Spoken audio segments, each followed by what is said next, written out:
వాక్య ధ్యానము మెర్లిన్.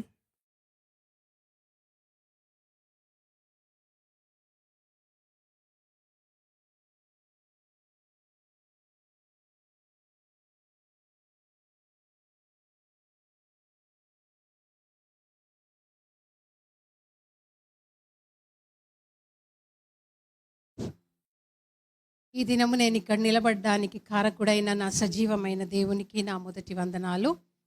మరి reverend doctor Mrs and mister Pammi Daniel uncle దంపతులకు కూడి వచ్చిన మీ అందరికీ కూడా నా వందనాలు. చిన్న ప్రార్థన చేసుకుందాము. ప్రభా, నా ప్రేమగల తండ్రి, నీకు వందనాలు నాయనా. నాదంటూ ఒక్క మాట కూడా నా నోటికి రాకుండా మీరు మాతో మాట్లాడవలసిన మాటలు అయ్యా నా నుండి విడుదల చేయమని నిమిత్తురాలిగా నీ సన్నిధిలో నిలబడి యేసు నామంన వేడుకొంచున్నాను నా పరమ తండ్రి. ఆమేన్. ప్రభు అయిన యేసుక్రీస్తు మరణిస్తూ శిలువ మీద పలికిన 7 మాటల్లో 5వ మాట. 4 మాటలు ధ్యానించినాము, ఇది 5వ మాట. దప్పిగొనుచున్నాను. మరి దప్పిక, నేనైతే 3 రకాల దప్పిక గురించి మాట్లాడాలనుకున్నాను. శారీరక దప్పిక, లోకరీతి దప్పిక, ఆత్మీయ దప్పిక. మరి ఎర్రటెండలో మనం 1 గంట పొయ్యొచ్చినా కానీ ఇంటికి వచ్చినాక శరీరము భోజనం లేకున్నా పర్వాలే కానీ పానీయం కోరుతుంది. చల్లటి నీళ్ళో చల్లటి ఏదైనా కూల్ డ్రింక్ ఏదో తాగి 2 నిమిషాలు రెస్ట్ తీసుకునేదాకా ఎవరితో మాట్లాడం కదా. మరి అరిచేతుల్లో మేకులు గుచ్చబడి, అరికాళ్ళల్లో మేకులు గుచ్చబడి, తల మీద ముళ్ళ కిరీటం మొత్తబడి, శరీరం అంతయు పొలం దున్నినట్టుగా దున్నబడుతూ, గొల్గొత్తా వరకు సిల్వను మోపించి కొరడాలతో దెబ్బలు కొట్టి, అవన్నీ మనకు దుఃఖం ఎప్పుడు కలుగుతుందంటే ఆ స్థలంలో మనలను మనం ఇమాజిన్ చేసుకున్నప్పుడు, మనం ఆ స్థలంలో ఉన్నప్పుడే మనకు ఆ బాధ తెలుస్తుంది. ఎవరి బాధనైనా అది మన బాధగా తీసుకున్నప్పుడే మనకు ఆ బాధ యొక్క విలువ, ఆ మంచి యొక్క విలువ మనకు తెలుస్తుంది. మరి అంత ఎర్రటెండలకు మండు టెండలకు ప్రభువుని హింసించినప్పుడు ఆయనకు దప్పిక కాదా? తప్పకుండా శరీరం దాహం కోరుతుంది కదా. శిలువ మీద లేఖనము నెరవేర్చబడుటకు ఆయన దప్పిక కొన్నప్పటికీ శరీరం నలగబట్టప్పుడు కూడా ఆయన శరీరం కూడా దప్పిక కలిగింది. దప్పిగొనుచున్నాను అన్నప్పుడు చేదు చిరకను, మనం కరుణామయుడు పిక్చర్లో చూసినట్టయితే చేదు చిరకను అందించారు.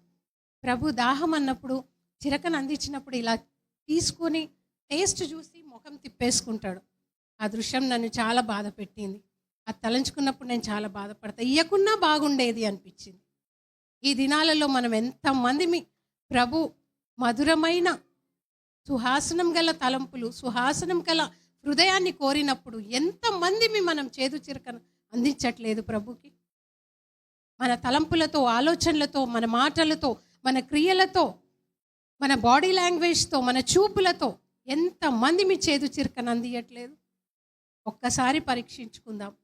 ప్రవ్వా, ఎన్ని గుడ్ ఫ్రైడేస్ గతించిపోతున్నాయి, నేనేం చేస్తున్నాను? నా హృదయం నీకు ఇంపుగా సొంపుగా ఉన్నదా లేదా అని ఒక్కసారి పరీక్షించుకుంటే మన సమాధానం ఎవ్వరు చెప్పనక్కర్లే. బైబిలే మనకు అద్దం లాంటిది.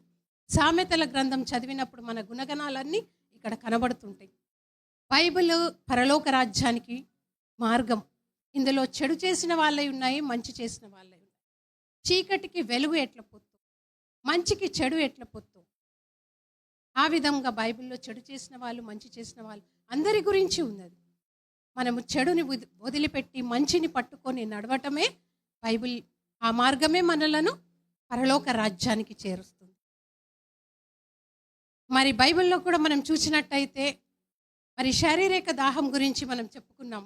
శారీరక దాహం మరి శరీరం సేద తీర్చుకోవడానికి కోరుతుంటుంది.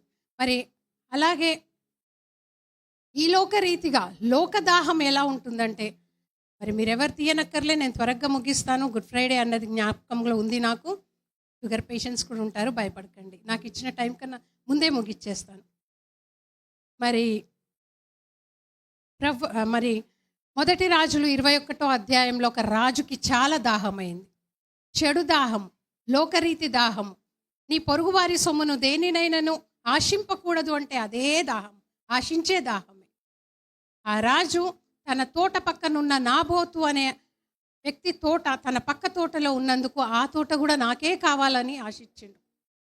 ఎస్వంటి దప్పిక చూడండి, ఇతరుల సొమ్ముకు ఆశపడేది. మనది మన తోటే రాదు, మనం ఒకరోజు విడిచి వెళ్ళాల్సిందే ఎంత సంపాదించుకున్నా. పొరుగువారి సొమ్ముకు ఆశపడతాం. మనకున్న దాంట్లో మనము సరిగ్గా వాడుకొని సక్రమంగా ఇచ్చేస్తే దాన్నే మనము ఆనందించవచ్చు. కానీ పొరుగువారి సొమ్మును తీసుకున్నప్పుడు ఏ రోజు కూడా మనం ఆనందించము, సంతోషపడము ఆ సొమ్ముతోని. అది ఆ సొమ్ము సంపాదించినప్పుడు ఏ మెకానిక్స్కో ఏ డాక్టర్స్కో పెట్టాల్సి వస్తుంది. ఆ రీతిగా ఆయన పక్కవారి యొక్క తోటకు దాహపడ్డాడు. ఆయనను వెళ్ళి అడిగినప్పుడు ఇది మా పితరుల నుండి వచ్చింది, నేను ఇవ్వలేను అన్నప్పుడు మరి అర్థం చేసుకొని ఆ సెంటిమెంట్ ఉన్నది ఆయనకు అని కూడా అర్థం చేసుకొని వచ్చేయాలి కదా. వచ్చి ముడుచుకొని పండుకొని భోజనం చేయకుండా అలిగి చిన్నపిల్లల వలె ఇంట్లో పడుకున్నాడు. తన భార్య రాణి అంటే అసలు మన దేవుడు రాజాదిరాజు, ఆయన బిడ్డలం మన గుణగణాలు మార్చుకున్నప్పుడు రాణులకు ఎలాంటి ఉద్దేశాలు ఉంటాయి, ఎలాంటి ఇది ఉంటాయి, రాయల్టీ ఉండాలి కదా. ఈ రాణి పేరుకు రాణి కానీ దుష్ట బుద్ధి, దుర్మార్గ బుద్ధి, తెలివిలేని బుద్ధి, నీచమైన బుద్ధి. తన భర్త దాహం తీర్చాలని, తన భర్త దాహము దేవుని దాహం కాదు కానీ తన భర్త దాహం తీర్చాలా. నాబోతు యొక్క ద్రాక్ష తోట ఏ విధంగానైనా నా భర్తకు నేను ఇవ్వాలి, నేను శబ్బాష్ అనిపించుకోవాలి. ఈరోజు భార్యలు లేరా? భర్తలు తప్పు చేస్తుంటే సరిదిద్దకుండా సహకరించే భార్యలు లేరా? ఒకసారి మనల్ని మనం పరీక్షించుకుందాం. భర్తలు లేరా భార్య తప్పు చేస్తుంటే సహకరించడానికి, ఎంకరేజ్ చేసేడానికి? అది నిజంగానే సిస్టర్స్ చెప్పినట్టుగా వైరస్ లాగా అంటుకుంటుంది. కాందాన్ పిల్లలకు కూడా అది వైరస్ లాగా అంటుకుంటుంది. ఎప్పుడైతే మన భర్త తప్పు చేస్తే మనం ఖండించి ఇది తప్పండి, ఇది చేయొద్దు, నేను ఇందులో సహకరించను అని చెప్పి దేవుని బిడ్డగా, నిజమైన రాణులుగా, నిజమైన రాజులుగా భర్తలు కూడా ఇది తప్పు, ఇది నువ్వు చెయ్యొద్దు అని భార్యల్ని ఖండించినప్పుడు మన పిల్లలు కూడా అది నేర్చుకొని, ఎవరో చెప్పారు, పిల్లలకు కూడా అది అంటుకొని ఆ విధంగా పిల్లలం కూడా చక్కని మార్గంలో నడవబడి మంచి కుటుంబము అన్న పేరు వస్తుంటుంది మనకి. సరే, తన భర్త దాహం ఎలా తీర్చింది మరి? 10వ వచనంలో చూసినట్టయితే మంచి పనులు, ఈ చెడు పనులు, ఈ మోసము, అబద్ధము, ఈ వంకర బుద్ధులు, ఈ చెడు అబద్ధ సాక్ష్యము ఇయ్యడము మంచి వాళ్ళు చేయరండి. పనికి మాలిన వాళ్ళే చేస్తారు. పనికి మాలిన వాళ్ళు, నేను అనట్లేదు. 10వ వచనంలో చూస్తే బైబిలే చెప్తుంది, పనికి మాలిన ఇద్దరిని సిద్ధపరచండి అని చెప్పింది యెజబెల్ రాణి తన వారితో. పనికి మాలిన ఇద్దరిని సిద్ధపరిచి నాబోతు ఏ విధంగా ద్రాక్ష తోట ఇయ్యడో ఈమె చూస్తుంది. ఈమె యొక్క శక్తి సామర్థ్యాలు, ఈమె యొక్క పదవిని, ఈమె యొక్క మరి ఆమె ఏం పని రాణి, రూల్ చేస్తుంది కదా, ఒక దేశానికి రాజు కదా తన భర్త. ఆమె యొక్క ఇదిని ఉపయోగించుకొని, పవర్ని ఉపయోగించుకొని తను అక్కడ కార్యం చేస్తుంది, చెడు కార్యం.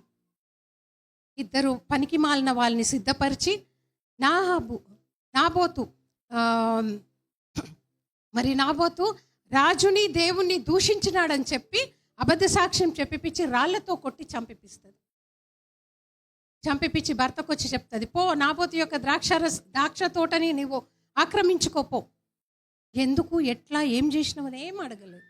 తెలుసు తన భార్య ఏ వంకర బుద్ధిలో నడుస్తుందో భర్తకు తెలుసు, భర్త భార్య సంగతి తెలుసు. వెళ్ళిపోయిండు, ఆక్రమించుకోవడానికి ఉన్నాడు.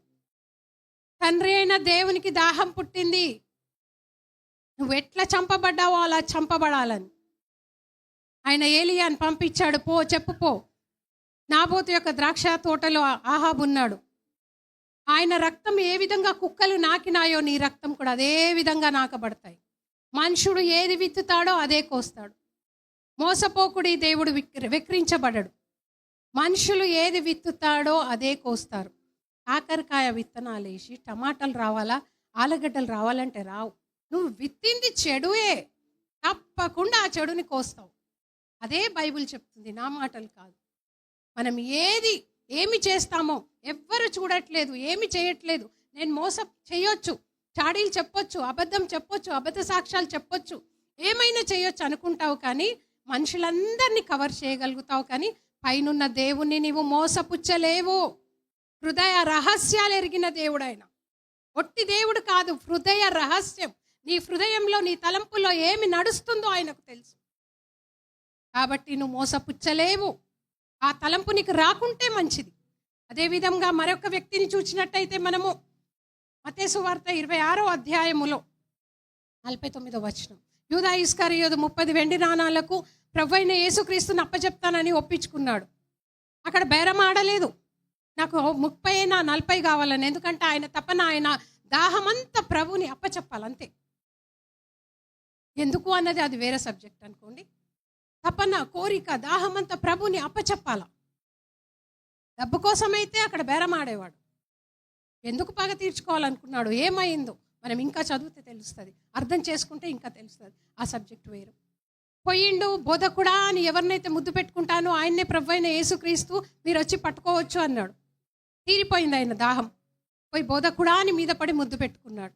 చెడు ముద్దు, విషపు ముద్దు, మోసపు ముద్దు. ప్రేమ కలిగిన ముద్దులు కూడా ఉంటాయి, ఆప్యాయత కలిగిన ముద్దులు కూడా ఉంటాయి. మంచి చెడు రెండు ఉంటాయి. మనం సెలెక్ట్ చేసుకునే దాంట్లో ఉంటుంది, మనం పరలోకానికి పోతామా నరకానికి పోతామా అని. అందుకే బైబిల్లో రెండు ఉంటాయి, మంచి చేసిన వాళ్ళు, చెడు చేసిన వాళ్ళు. ఎందుకంటే ఇది మార్గం కాబట్టి, ఇది పరలోక రాజ్య మార్గం కాబట్టి రెండు ఉంటాయి ఇందులో. ఆ విధంగా ఏమైంది, ఆయన పశ్చాత్తాప పడే లోపల టైం దాటిపోయింది. అయ్యో, నేను నిరాపరాధి రక్తాన్ని చిందించినట్టయినానే, నేను నీతిమంతుడిని అప్పచెప్పానే, అయ్యా ఈ 30 వెండి నాణాలు తీసేసుకోండి. నేను మీకు 30 వెండి నాణాలు ఇచ్చాను, నువ్వు మాకు దారి చూపించాను, ఇది నువ్వు చూసుకో, ఇంకా మాకు సంబంధం లేదన్నారు. అంటే అక్కడ పశ్చాత్తాపముకి కూడా సమయం లేదు. దీపం ఉన్నప్పుడే ఇల్లు సరిదిద్దుకోవాలి. చీకటి అయిపోయినాక ఏమి కనపడదు, ఏమి చేయలేము. కరపత్రాల ద్వారా, టీవీ ద్వారా, మరి వాక్యం ద్వారా, దైవజనుల ద్వారా, మనలాంటి వాళ్ళ ద్వారా వాక్యం చెప్పబడుతూనే ఉంది. కానీ ఇటు విని ఇటు వదిలేస్తే అదే నరకం. తలపోసుకొని అంగీకరించుకొని మనలో ఉన్న చెడుని మనం కడుక్కుంటూ శుభ్రపరుస్తూ, దేవా నన్ను క్షమించు, ఒక్కసారికి ఎవరు చెడు తీసేసుకోలేరు. ప్రార్థనలో పెడుతూనే ఉండాలి, ప్రవ్వా నా వీక్నెస్ ఇది, ప్రవ్వా నా బలహీనత ఇది, తీసివేయి తండ్రి, ఇది నాలో ఉండొద్దు తండ్రి, ఇది నాలో ముళ్ళులాగుంది ప్రవ్వా, ఉరిలాగుంది ప్రవ్వా అని అడుక్కుంటూ ఉంటే ప్రభు మన యొక్క ఇంట్రెస్ట్ని, మన యొక్క సమర్పణను చూసి ఒక రోజు అది మనలో నుండి తొలగించేస్తాడు. కానీ అడుగుడి మీకు ఇవ్వబడదు. అడగకపోతే కదా, అడగాలి మనం. ఏం లాభమైంది, పోయిండు, ఎవరు వింటలేడు. ఆ 30 వెండి నాన్న దేవాలయంలో విసిరి కొట్టిపోయి ఉరేసుకొని చచ్చిపోయాడు. నీ యొక్క ఆత్మ మీద నీకు అధికారం లేదు, అది కూడా పాపమే. నీకు జన్మనిచ్చిన తండ్రి తప్ప ఎవరిని మనం చంపకూడదు, మనము సూసైడ్లు చేసుకోకూడదు. మన మీద మనకు అధికారం లేదు. జన్మనిచ్చిన దేవునికే మన మీద అధికారం. ఇది చెడు దాహం, ఇది చెడు తపన, కోరిక. ఇలాంటి దాహాలు మనలో ఉండకూడదు. రొనాల్డ్ అన్న, క్రిస్టిన్ అక్క అనే దంపతులు ఉన్నారు. వాళ్ళు ఎప్పుడు మాట్లాడేటప్పుడు అంటారు, అమ్మా ఆయన లోపల యూదా ఇస్కరియోతు DNA ఉందమ్మా, అందుకే అట్లా చేస్తాడు. లూసిఫర్ DNA ఉందమ్మా, అందుకే అట్లా చేస్తాడు. శిలువ మీద మన కొరకు ప్రాణం పెట్టి తన యొక్క రక్తం చిందించిన యేసయ్య DNA మనలో ఉండాలి. రక్షింపబడ్డ ప్రతి ఒక్కరి లోపల ప్రభువైన యేసు DNA ఉన్నదని ఎలా తెలవాలంటే, మన యొక్క గుణగణాలే చెప్తాయి, మన మాట తీరే చెప్తాయి, మన తలంపులు, ఆలోచనలు మాత్రమే చెప్పగలయి. అది మాత్రమే మనల్ని పరలోకానికి తీసుకుపోగలదు. మనం వేసుకున్న బట్టలు కానీ, మనం వేసుకున్న యాక్సెసరీస్ కానీ ఏవి కూడా దాంతో మనకు సంబంధం లేదు. నువ్వు ఎన్నైనా ధరించుకో, గంగెద్దులాగా నువ్వు ఎన్నైనా వేసుకో, ఏమైనా చేసుకో, నీ హృదయంలో నుంచి మాత్రం సుహాసనము రావాలి. అది మాత్రమే మనల్ని పరలోక రాజ్యానికి తీసుకు. ఇంకొక మాట చెప్పి ముగిస్తాను. ఆత్మీయ దాహము కలిగింది ఎవరికి? ఎస్తేర్ రాణికి. ఎంతోమంది ఉన్నారు, నేను తీసుకునే 2 మాటలు. అహష్వేరోషు చక్రవర్తికి 127 దేశాలకు చక్రవర్తి ఆయన రాజ్యంలో మరి హామాను అనే మంత్రి ఉన్నాడు. పెద్ద పోస్ట్, మంత్రి పోస్ట్ అంటే రాజు పక్కల మంత్రి. అదే మరి ఆయన సంస్థలోనే, ఆయన రాజ్యంలోనే మొర్దెకాయి అనే ఒక నీతిమంతుడు, దేవుని బిడ్డ, మరి మంచి గుణగణాలు కలిగిన వ్యక్తి, న్యాయం గల వ్యక్తి, ఒక గేట్ కీపర్గా, ఒక ద్వారపాలకుడిగా అక్కడ పనిచేస్తున్నాడు. మరి హామాను పెద్ద పోస్ట్లో ఉన్నాడు, కానీ దుర్మార్గుడు, దుష్టుడు, నీచుడు, అసహ్యుడు, తలంపులన్నీ చెడు తలంపులు, ఆలోచనలన్నీ చెడు ఆలోచనలు. చిన్న పోస్టులో ఒక సర్వెంట్, ఒక గేట్ కీపర్గా ఉన్న మనిషి, నీతిగల మనిషి. తన యొక్క పినతండ్రి కుమార్తె అయిన ఎస్తేర్ రాణిని ఆయన పెంచాడు. తన తల్లిదండ్రులు చనిపోయినందుకు ఎస్తేర్ రాణిని పెంచాడు ఆయన. ఆ పెంపకం కూడా ఎలాంటి పెంపకం అంటే చూద్దాం ముందటికి. ఒకరోజు రాజుని చంపడానికి ఇద్దరు వచ్చినప్పుడు మొర్దెకాయి రక్షిస్తాడు రాజు యొక్క ప్రాణాన్ని. ఆ ఇద్దరి వ్యక్తుల చేతిలో రక్షిస్తాడు. అది మంత్రి అయిన హామానుకి తెలుసు, కానీ రాజు దగ్గర చెప్పడు. ఇన్సెక్యూరిటీ, నా పోస్ట్ ఏమైపోతాదో, అంత మంచి కార్యం చేసిండు, రాజు ప్రాణాలనే రక్షించిండంటే రాజులు ఎవరు గిఫ్ట్లు ఇవ్వకుండా ఉండరు. అది మన దేవుని నుంచే వచ్చింది. ఎవరైనా మంచి పని చేస్తే వాళ్ళ గిఫ్ట్లు ఇస్తారు. సో ఏం పోస్ట్ ఇస్తాడో, నా పోస్ట్ తీసి ఇచ్చేస్తాడేమో. ఇన్సెక్యూరిటీ ఎప్పుడైతే మన లోపల ఈ దేవుడు ఉండడో, ఎప్పుడైతే మన లోపల మన భక్తి మనకు ధైర్యం పుట్టించదో, అప్పుడు ఇన్సెక్యూరిటీ ఉంటుంది. మనం భక్తిగా ఉండి నిజాయితీగా నీతిగా ఉన్నప్పుడు గర్జించు సింహం వలె ధైర్యంగా ఉంటాం ప్రతి విషయంలో. ఆ విధంగా మరి చెప్పలేదు రాజుకి, కానీ రాజు తనకంతలో తానే చదివి తెలుసుకున్నాడు. ఏమని తెలుసుకున్నాడు?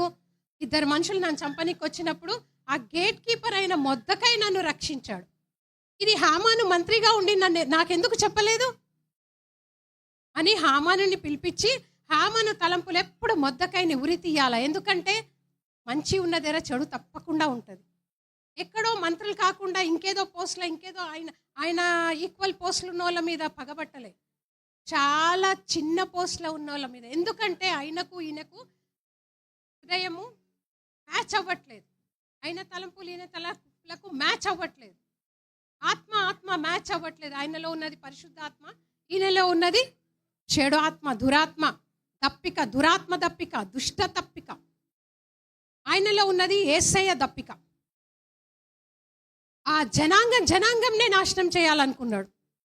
అనుకొని రాజుకు చెప్పలేదు. రాజు తనంతలో తానే తెలుసుకొని మరి హామానుని పిలిపించి, ఇలాంటి వారికి నేనేం చేయాలన్నప్పుడు తన నోటితోనే తనే చెప్పిండు, రాజా ఉరెయ్యాల. సరే, ఆ ఉరి నీ కోసమే, మరి నీ గురించే నేను అడిగినానని చెప్పి ఆ ఉరి కంబాన్ని ఆయననే ఎక్కించి మొర్దెకాయిని తీసుకొచ్చి, గేట్ కీపర్గా ఉన్న మొర్దెకాయి వచ్చి మంత్రి పోస్టును ఆక్రమించుకున్నాడు. ఏ రాజు దీనులకు న్యాయమైన తీర్పు తీర్చునో ఆ రాజు సింహాసనము నిత్యము స్థిరపరుస్తా అన్నాడు. ఎవరైతే వాళ్ళకి ఇచ్చిన పనులు, వాళ్ళకి ఇచ్చిన పోస్టులు న్యాయంగా చేయగలరో వారి యొక్క పోస్టు నిత్యము నిలబడుతుంది. దేవునికి స్తోత్రం కలుగును గాక. ఎంత చక్కటి మాట ఇది. ఏంటి ఈ పవర్? రాజే తెలుసుకోవడం ఏంది? ఎట్లా తెలుసుకోగలిగిండు? ఎవరు పోయి చెప్పలేదు, ఎవరు పోయి ఇన్ఫర్మేషన్ ఇవ్వలేదు. ఆయననే ఎవరి చేతికి మట్టి అంటకుండా, ఆయననే చెప్పిన వాళ్ళు చెడు కాకుండా, ఆయననే. ఇదే పిల్లలు ప్రార్థన యొక్క శక్తి. 3 రోజులు ఉపవాసం ఉన్నారు జనమంతా. 3 రోజులను ఉపాసపరిచింది ఎస్తేర్ రాణి. ఆమె రాణి కదా, రాజు దగ్గర పోయి, రాజా మరి పలానోళ్ళు మోసగాన్లు, పలానోళ్ళు మంచోళ్ళు, పలానోళ్ళు ఈ విధంగా చేస్తున్నట్టే వినడా? ఏరికోరి చేసుకున్నాడు. తప్పకుండా వింటాడు. అది అబద్ధమో సబద్ధమో కూడా కొన్నిసార్లు ఆలోచించారు. అమ్మో నాకు ఇష్టమైన మనిషి చెప్పిందని వినేస్తారు. అది కూడా మంచిది కాదనుకోండి. కానీ ఆ విధంగా చేయలే. ఆమె పెంపకమే వేరు. ఆమె పెంపకము ప్రార్థన పోసి పెంచబడ్డది, నీతి పోసి పెంచబడ్డది, రక్షణ పోసి పెంచబడ్డది. కాబట్టి రాజు దగ్గరికి డైరెక్ట్ పోకుండా ముందు ఉపవాసం ఉండి తన పేగులు, తన రక్తము, తన బాడీలో ఉన్న ప్రతి పార్ట్ ఉపవాసం ఉండి, దేవునికి జనమంతా ఉపవాసం ఉండి మొర్ర పెట్టారు. కాబట్టి ఆ ప్రార్థన శక్తి రాజే తెలుసుకున్నట్టుగా చేసింది. దేనికి సొల్యూషన్ లేదనుకోకండి. ప్రతిదానికి సొల్యూషన్ ప్రార్థన. ఇది కాదు, ఇది జరగదు, ఇది చాలా కష్టంతో కూడింది అని అనుకోకండి. దానికి సొల్యూషన్ ఒక ప్రార్థన. ఉపవాసం ఉండండి, మోకరించండి, ఉట్టిగా ప్రార్థన చేయండి, కానీ ప్రార్థనలో గడపండి, తప్పకుండా రిజల్ట్స్ వస్తుంది. గెత్సెమనే తోటలో యేసుప్రభుకి దాహం కలిగింది, తెలుసా మీకు? తండ్రి, నీ చిత్తమైతే ఈ గిన్నెను నా నుండి తొలగించుమని అక్క చెప్పారు ఇందాక. ఆ గిన్నె తొలగిస్తే ఈరోజు ఇక్కడ నిలబడి ఆయన గురించి మనం చెప్పలేము. ఆదమవ్వ చేసిన పాపంలో నడుస్తూనే ఉంటాము. ప్రేమ, జాలి, కనికరం అనేది మన జీవితంలో ఉండకపోయేది. ఆ గిన్నెను తొలగించలేదు తండ్రి. మనసు బిగబట్టుకొని అప్పచెప్పాడు. ఎంత మంచి ఇది మనకు, ఎంత మంచి భాగ్యం దొరికింది మనకు. ఈ విధంగా మనము ప్రతిసారి కూడా ప్రార్థన చేసినప్పుడు రిజల్ట్స్ రాలేదనే బాధపడకండి. కొన్నిసార్లు రిజల్ట్స్ రాకపోవడమే మంచిది. ఆ రిజల్ట్స్ వస్తే మనకే చెడు దొరుకుతుందో మనం లేటర్ ఆన్ మెల్లగా మనం తెలుసుకోగలం, ఎందుకు రిజల్ట్స్ రాలేదో. రిజల్ట్స్ రాకపోయిందే మంచిగా అయింది అని చెల్లగలుగుతాం, అని నమ్ముతాం. మనం ఈ మాటను గుర్తుపెట్టుకొని ప్రార్థన చేసి, ప్రార్థనకు ప్రతిఫలం రాకపోతే మనం ఈ మాటను గుర్తుపెట్టుకొని మనం నడుచుకున్నట్టయితే, ఆ విధంగా ఆలోచించినట్టయితే మనకు రిజల్ట్స్ అప్పుడే తెలిసిపోతాయి. ప్రార్థన చేయాలి, ప్రార్థన చేయడం మన పని, ప్రార్థన చేయడమే మన బాధ్యత. కార్యం చేసేది ఆయన చేస్తాడో లేదో కూడా మనకు తెలియదు, ఎందుకు చేయలేదో అన్నది కూడా మనకు చెప్తాడు, మనకే తెలుస్తుంది తర్వాత. క్రైస్తవుల జీవితం మరి మగ్దలేని మరియకు కూడా దాహం కలిగింది. ఆమె కూడా వచ్చి తన పాప క్షమాపణ వేడుకోవాలని సీమోను ఇంటికి యేసుప్రభు వస్తుండంటే తనకు కూడా ప్రయాణమై వచ్చింది. ఎవరిని అడగలేదు, పర్మిషన్ కూడా తీసుకోలేదు, అయ్యా నీ ఇంటికి రావాలని అని. ఆమె దాహమంతా నేను రిపెంట్ అవ్వాలా, నేను ఒప్పుకోవాలా అని పోయింది. తన అత్తరు బుడ్డిని పలగొట్టింది. అయినా గునుకుతున్నారు, సనుకుతున్నారు. ఏమమ్మా ఇది, వేరేళ్ళకి ఇవ్వచ్చు కదా అని లోపల. హృదయ రహస్యాలు ఎరిగిన దేవుడే వాళ్ళకు సమాధానం ఇచ్చిండు, కానీ ఈమె ఏ సమాధానం ఇవ్వలే. ఈమె పని ఈమె చేసుకుంటూ పోయింది. అత్తరు బుడ్డిని పలగొట్టి తన తల వెంట్రుకలతో తిరవడం అంటే, ఆడవాళ్ళకి, స్త్రీలకు తల వెంట్రుకలు అంటే ఎంతో అందం. ఆ అత్తరు బుడ్డిలో కెమికల్స్ ఉంటాయి. అయినప్పటికీ భయపడకుండా ప్రభు ఇచ్చిన తలాంతు తన కొరకే వాడడానికి ఆ యొక్క తల వెంట్రుకలతో తుడిచి అవి తెల్లబడతాయని, అవి ఊడిపోతాయని కూడా భయపడలే. ఆయన ఇచ్చిన భాగ్యం ఆయన కోసమే వాడుకొని అక్కడ పశ్చాత్తాపపడి తన హృదయాన్ని కుమ్మరించి, తన ఆలోచనల్ని కుమ్మరించి, సమస్తము కుమ్మరించి అక్కడ వేడుకొని పాపక్షమాపణ పొందుకుంది అని నమ్ముతాం మనం. అందుకే ఈరోజు ఆమెను గురించి మనము పాపాత్మురాలైనా నేర్చుకుంటున్నాం మనం. దేవునికి స్తోత్రం కలుగును గాక. చిన్న మాట చెప్పి ముగిస్తాను. ఇద్దరు స్త్రీలు ఎదురుబదురు నివసిస్తున్నారు. ఒక ఆమె వేశ్య, ఒక ఆమె ప్రార్థనా పరురాలు. ఒకరోజు ఆ వేశ్య చనిపోతుంది. చనిపోయినప్పుడు బాజ భజంత్రీలతో ఎంతో ఘనంగా ఊరంతా వచ్చి ఆమె యొక్క ఫ్యూనరల్ని చేస్తారు, చాలా ఘనంగా చేస్తారు. ఈ ప్రార్థనా పరురాలు కూడా చనిపోతుంది. ఇద్దరు ముగ్గురు ఆమె ఇంట్లో ఉంటారు సాయంత్రం వరకు. సరే ఇంకా తీసేయాల, భూస్థాపన చేయాలి కదా అనేసి ఆ పెట్టెను ఎత్తుతుంటే ఆ పెట్టె లేపలేకపోతారు. ఇద్దరు ముగ్గురు, మళ్ళీ నలుగురు ఐదుగురు, మళ్ళీ 10 మంది 20 మంది పట్టిన పెట్టెలు ఇవ్వదు. అరే ఊరి చివర ఒక పాస్టర్ ఉన్నాడు, ఆయన పిలిపించి ప్రార్థన చేద్దాం. ఎందుకు ఈ కాఫిన్ బాక్స్ లేస్తలేదు, ఈమె అంత లావుట మనిషి కూడా కాదు, మరి ఎందుకు లేస్తలేదు అని చెప్పి పిలిపిస్తే ఆ పాస్టర్ అన్నారు, నేను ముందు ఈమె ఇల్లు చెక్ చేయాలి. ఆమె ఇల్లు చెక్ చేసి ఆమె బెడ్రూమ్లోకి పోయినప్పుడు ఒక కుండ ఉన్నది. ఆ కుండ నిండా రాళ్ళు ఉన్నాయి. ఆ కుండను గుమ్మరించమంటే ఆ కుండను కుమ్మరించేసింది, ఆ రాళ్ళని కింద పడ్డాయి. ఇప్పుడు పోయి పెట్టెను లేపండి అన్నారు. అప్పుడు ఆ పెట్టె లేచింది, ఈజీగా లేచింది. ఎదురు పాపాత్మురాలు, వ్యభిచారి, నువ్వు ప్రార్థనా పరురాలివి, నీకు ఒక మంచి టైటిల్ ఇవ్వబడ్డది ప్రార్థనా పరురాలని. నువ్వు ఆ పని సక్రమంగా చేయకుండా ఆమె ఆ పనన్నా సక్రమంగా చేస్తుంది. ఆమె సంపాదనంతా ఆ ఊరిలో ఉన్న బీదవాళ్ళ కోసము, వాళ్ళ చదువుల కోసము, వాళ్ళ ఆరోగ్యం కోసం వాడబడ్డది. నీవు సంపాదించిన సంపాదన నీకు ఇచ్చేటిదంతా నువ్వు ఎవరి కోసం వాడబడ్డావు? ఆఖరికి ఆమె ఇంటికి వస్తున్న వాళ్ళు ఎంతమంది వస్తున్నారు, ఏ టైంలో వస్తున్నారు, ఎంతమంది పురుషులు వస్తున్నారని ఆ కుండలో రాళ్ళు నింపావే. ఆమె యొక్క పాపాలను నువ్వు ఎంచావు. నువ్వెవరు పాపాలు ఎంచడానికి? నీ పని నువ్వు చూసుకోవాలి.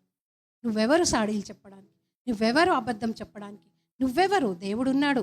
హృదయ రహస్యాలు ఎరిగిన దేవునికి అప్పచెప్పు, ఆ పని నీది కాదు. మనమందరం కూడా మరి విన్న వాక్యాన్ని దేవుడు దీవించునుగాక.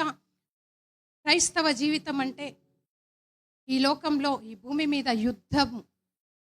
Christian life is a battle ground. యుద్ధ భూమి ఇది. యుద్ధం చేస్తూనే ఉండాల. మరి దేవుని నమ్ముకుంటే కష్టాలు పోతాయని చాలామంది అంటారు. పోవు. జీవితకాలం అంతా మనం మరణించేదాకా చిన్న చిన్న శోధనలు మనల్ని బాగు చేస్తూనే ఉంటుంది. కంసాలి ఏ విధంగా మరి బంగారాన్ని కొట్టి సరిచేసి ఒక షేప్కి చేస్తాడో, ఆ షేప్ జీవితం అంతా మనం మరణించేదాకా చిన్న చిన్న బాధలు శోధనలు వస్తూనే ఉంటాయి. వాటికి భయపడొద్దు. కానీ దేవుడు ఏ విధంగా ఆ చక్రవర్తి తెలుసుకున్నాడో తనంతల తానే మన బాధ దుఃఖము మనం ప్రార్థన చేస్తే దేవుడు తనంతల తానే తెలుసుకొని మనకు సొల్యూషన్ కూడా చూపిస్తాడు, మార్గం కూడా చూపిస్తాడు. దేనికి భయపడి ఇతరులను మనం మోసం చేయొద్దు, బాధ పెట్టొద్దు, భూములు ఆక్రమించుకోవద్దు. రక్తం మొర్ర పెడుతుంది దేవునికి. ఏబేల్ రక్తం మొర్ర పెట్టినట్టుగా భూమి కూడా ఎవరిదన్నా అన్నదమ్ములది అక్క చెల్లెదది లాక్కుంటే ఆ భూమి కూడా దేవునికి మొర్ర పెడుతుంది, యోబు గ్రంథంలో ఉన్నట్టు. మరి ఆ విధంగా జీతం కూడా మొర్ర పెడుతుంది మనం ఎవరికైనా సక్రమంగా ఇవ్వకపోతే కూడా. మరి పదవులలో ఉన్నవారు పెద్దవాళ్ళు జాగ్రత్త. దేవుని వాక్యానికి భయపడి జీవిస్తే మనకు ఆశీర్వాదం కలుగునుగాక. దేవుడి వాక్యంను దీవించునుగాక. ఆమేన్.